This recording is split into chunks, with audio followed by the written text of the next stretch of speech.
On va parler avec vous, Florian Philippot, de cette rentrée difficile, sociale, et on reparlera peut-être d'ailleurs du spectre des Gilets jaunes. Mais avant, je voudrais revenir sur un sujet qui vous tient à cœur, d'ailleurs, je pense, les efforts, la solidarité, les Français, bien évidemment, et la guerre.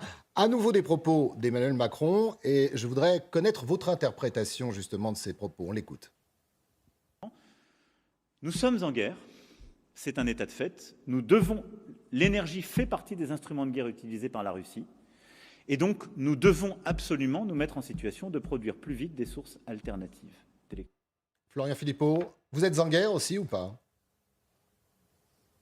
Non, moi je ne suis pas en guerre. Non, non, nous ne sommes pas en guerre. Ça n'est pas notre guerre. Ça n'est pas notre guerre, encore une fois. Et Emmanuel Macron, d'ailleurs, nous refait le coup. Hein. Nous sommes en guerre, il nous a fait le coup au début du Covid, en mars 2020, souvenez-vous. Donc moi, je ne suis pas du tout d'accord avec cela. Je ne souhaite pas que la France soit en guerre, je souhaite la paix. Et je ne crois pas du tout que la politique engagée depuis des mois et des mois par Emmanuel Macron, par l'Union européenne, par l'OTAN, qui consiste à utiliser l'arme énergétique, parce que Macron dit c'est Poutine qui utilise l'arme énergétique. Non, je suis désolé, moi j'ai pas oublié les discours du printemps où on nous expliquait qu'il fallait faire un embargo sur l'énergie russe. Et ben ça y est, on l'a. Hein, et maintenant on fait mine de s'en émouvoir. Enfin c'est bien ce qu'on avait dit et ce qu'on avait cherché à l'époque. Le problème c'est que ça ne sert à rien. Ça ne sert strictement à rien. Ces sanctions ne servent à rien, ne vont pas vers la paix. Par contre, elles affaiblissent considérablement la France, notre industrie. Il y a déjà des entreprises qui ferment, des salariés au chômage, et vont mettre les Français dans des difficultés pas possibles, alors que nous sommes, nous la France, historiquement le premier exportateur européen d'électricité, et que nous avions, depuis des années et des années, le premier producteur mondial d'électricité. Donc c'est quand même un comble. Je ne souhaite pas que la France se retrouve dans les pires difficultés pour rien, si ce n'est faire plaisir à Mme Ursula von der Leyen et à l'OTAN. Pourquoi vous dites que ça ne sert à rien, ces sanctions, Florent Philippot? Parce que ça ne sert objectivement à rien. On voit bien que les prix de l'énergie explosent, que les caisses de la Russie, de toute façon, se remplissent comme jamais, qu'en revanche, nous nous appauvrissons, nous allons vers des rationnements. Enfin, je veux quand même qu'on mesure la gravité de la chose, des coupures d'électricité, des coupures de gaz. Donc on s'affaiblit nous-mêmes. Je ne suis pas sûr d'ailleurs que la paix et l'Ukraine aient besoin d'une France à genoux et à plat ventre. La belle affaire, quand on sera tous à genoux et ruinés, qui on pourra aider? On ne pourra aider absolument personne. Donc non, moi je pense que ces sanctions anti-russes, depuis le départ, ne servent à rien, sont des sanctions anti-françaises qu'il faut stopper d'urgence. Nous devons parler, négocier la paix. Ça suppose de se mettre autour d'une table pour négocier le statut de l'Est du pays, le Donbass, toutes les problématiques que nous connaissons, le statut de neutralité de l'Ukraine, la question de l'OTAN qui n'a pas respecté ses promesses de non-intervention, de non-élargissement vers l'Est. C'est ça les sujets sérieux si on veut vraiment la paix. Mais ces gens-là veulent-ils vraiment la paix? Moi, je ne pense pas. Moi, je pense qu'il y a une volonté d'entretenir la guerre, d'entretenir la peur, d'entretenir un climat tendu en permanence pour maintenir nos pays et les Français dans un climat de stress et donc de restriction demain.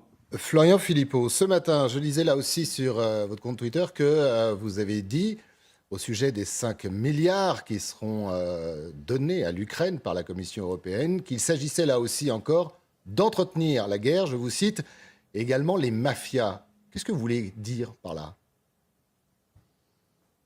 Ah bah, si vous voulez, 5 milliards d'euros, c'est Ursula von der Leyen qui l'annonce. D'abord, on ne sait pas par quelle légitimité elle annonce ça. Cette personne n'est pas élue, n'est responsable devant personne. Enfin, elle se prend pour la reine d'Europe là depuis plusieurs mois. Ça, il faut que ça cesse aussi. Ensuite, c'est évidemment notre argent, parce qu'il n'y a pas d'argent qui vient des tiroirs de la Commission européenne. C'est l'argent des États. Et en bonne partie, on le sait, l'argent français, puisqu'on est contributeur net au budget européen. Et pourquoi je dis que ça ne sert à rien, que ça entretient la guerre? Parce qu'on va faire quoi? On va livrer des armes. Mais jusqu'où? Pendant combien de temps? Jusqu'à quand? Parce que de toute façon, en Russie, ils auront aussi des armes. Donc on va aller vers quoi? Et puis un jour, ça risque de dégénérer. Moi, je ne veux pas de conflit mondial.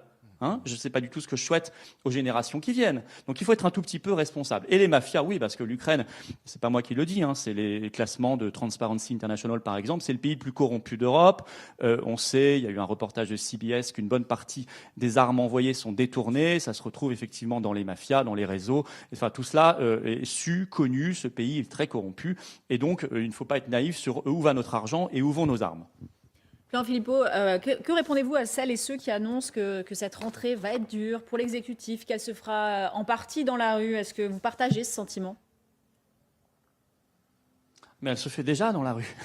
Nous y étions, vous le savez, massivement le 3 septembre dernier, et nous y serons le 17 septembre, samedi, massivement, sur des thématiques claires, l'inflation, non au rationnement, non aux sanctions, la paix, la liberté, et bien sûr que les Français veulent se faire entendre.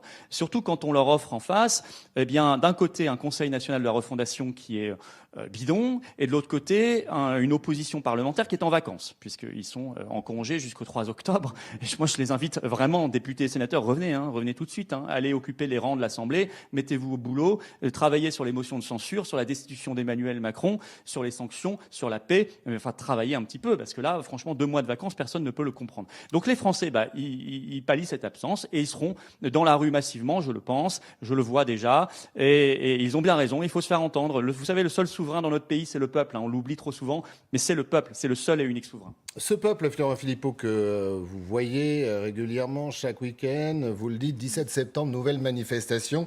Et est-ce qu'il vous parle de ce passe carbone? Je vous ai bien écouté, vous avez évoqué le passe carbone, justement, qui pourrait être imposé aux Français par l'exécutif. Après, on s'en souvient tous, le passe sanitaire. Oui, les gens commencent à comprendre qu'il risque d'y avoir un passe carbone ou passe énergétique. J'invite chacun à lire le grand papier du Parisien il y a une dizaine de jours sur le sujet. Ils appellent ça la carte carbone. C'est-à-dire que c'est un moment, vos achats bloquent quand vous avez dépassé un certain quota de CO2 qui vous est attribué. Ça a déjà commencé dans certains pays comme le Sri Lanka avec un pass carburant pour le coup.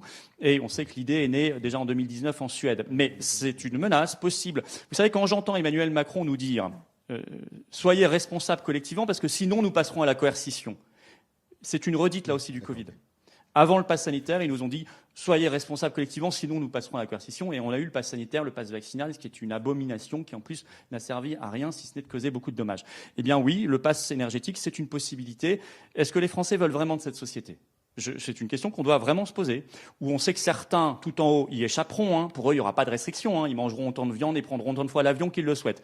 Mais pour la masse, pour le peuple, il y aura toutes les restrictions et toutes les pénuries du monde. Franchement, on ne peut pas faire autrement ? Bien sûr que si, on peut faire autrement. Notre pays est suffisamment riche pour faire parfaitement autrement. Le mot d'ordre aujourd'hui des patriotes, celui que vous direz certainement à vos troupes, à ces Français que vous allez rencontrer sur le terrain ? Le mot d'ordre, c'est de se battre. Vous savez, le mot d'ordre, c'est de ne rien lâcher. On a obtenu des victoires sur le Covid, puisqu'on a réussi à échapper au retour d'un pass sanitaire aux frontières, pass vaccinal, et c'était envisagé pour le 1er août, souvenez-vous. On a encore des combats à mener, notamment pour les travailleurs suspendus. Mais il faut se battre toujours, se faire entendre, ne rien lâcher et se dire qu'il y a un autre avenir possible. Si les Français sont contents de ce qui se passe, alors qu'on leur a vendu 30 ans d'Union européenne en leur disant « vous aurez la paix », on l'a pas. Vous aurez la prospérité, on l'a plus. Vous aurez des services publics plus performants, elle les a détruits. Si les Français sont contents de tout cela, il faut continuer. S'ils pensent qu'il y a un autre avenir, et moi je le crois profondément, mais qui suppose de sortir de toutes ces instances, l'Union européenne, l'OTAN, de retrouver une souveraineté, une indépendance nationale, pour pouvoir nous battre pour notre sécurité, notre prospérité, notre liberté et la paix, alors qu'ils viennent avec nous, et ils comprendront que rien n'est fatalité. Il n'y a aucune fatalité. Ça, c'est ce qu'ils essaient de vous faire croire. Il y a zéro fatalité. On peut avoir parfaitement un autre destin pour nous et pour les générations qui viennent. Merci beaucoup. Merci Florent Philippot d'avoir répondu à l'invitation d'LCI. Restez bien avec nous.